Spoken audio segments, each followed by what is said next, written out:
When what happens in this house stays in this house is a red flag. If you've ever said, "What happens in this house stays in this house," you might want to listen carefully, because sometimes that phrase protects family privacy, and sometimes it protects something much more dangerous. Let's talk about the difference. First, this is not about shaming parents. Every family has a right to privacy. We don't need to broadcast every disagreement or personal struggle to the world. But here's the key question. Are we teaching privacy or are we teaching silence? There's a big difference.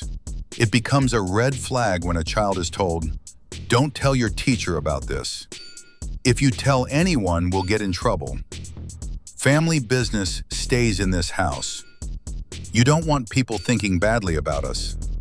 When secrecy is tied to fear, shame, or consequences, that's when we need to pause. Because children who are told to keep secrets about home life learn one dangerous lesson. If something feels wrong, I still shouldn't tell.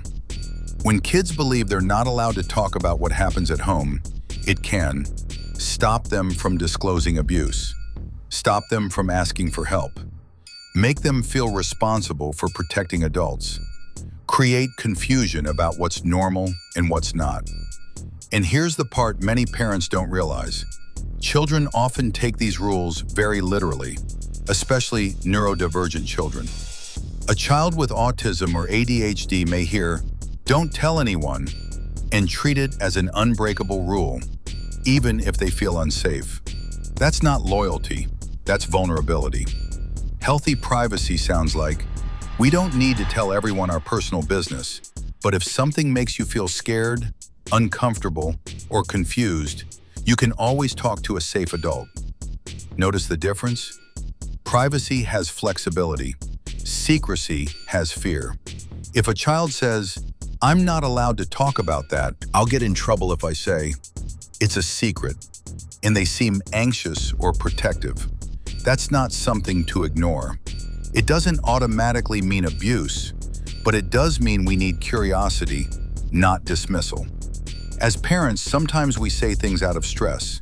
Maybe we're worried about judgment. Maybe we don't want school involved. Maybe we're trying to keep things contained. But children should never feel responsible for protecting adults. They deserve protection themselves. Family privacy is healthy. Forced silence is not.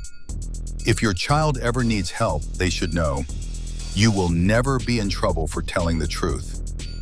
That one message could change everything.